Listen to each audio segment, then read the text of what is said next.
আসসালামু আলাইকুম রহমতুল্লাহ। সরাসরি কাজের কথায় আসে। মাননীয় প্রধানমন্ত্রী, বাংলাদেশ পুলিশের অপারেশনাল কার্যক্রম, ট্রাফিক ব্যবস্থাপনা এবং অন্যান্য কাজে স্বচ্ছতা বাড়াতে বডি অন ক্যামেরার ব্যবহার আমরা বাড়াতে চাচ্ছি। এই ক্ষেত্রে কিছু বডি অন ক্যামেরা আমাদের আছে।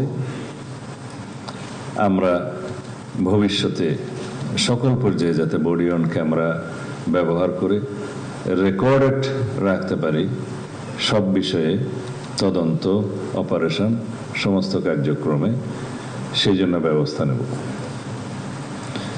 জাতিসংঘের মানদণ্ড অনুযায়ী ন্যূনতম বল প্রয়োগ নীতির বিষয়ে পুলিশ সদস্যদের প্রশিক্ষণ প্রদান করা হচ্ছে। এক্ষেত্রে আপনারা সবাই দক্ষ পেশাদার পুলিশ অফিসার্স। আপনাদেরকে স্মরণ রাখতে হবে, মানবাধিকারের বিষয়টি এখন অত্যন্ত গুরুত্বপূর্ণ।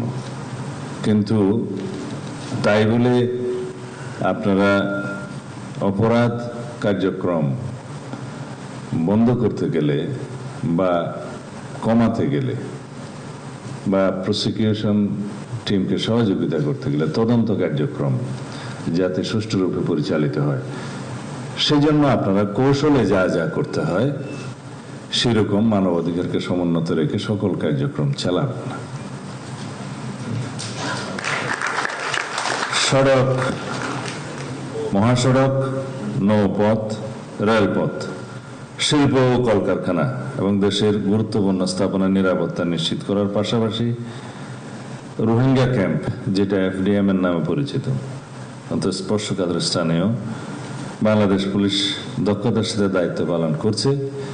এখানে 4টা লেয়ারের নিরাপত্তা ব্যবস্থা আছে। প্রথম APBN, তারপরে পুলিশ, এরপরে সম্ভবত কোস্টগার্ড, BGB, তারপরে বাংলাদেশ সেনাবাহিনী। অপারেশনাল ছাড়া অন্যান্য কার্যক্রমে প্রাথমিকভাবে আমাদের পুলিশিং ব্যবস্থায় যা যা আছে সেটা করি। অপারেশনের ক্ষেত্রে আমাদের যৌথ অপারেশনের ব্যবস্থা সিদ্ধান্ত গৃহীত হয়েছে। আপনারা সিনিয়র অফিসাররা সবাই জানেন।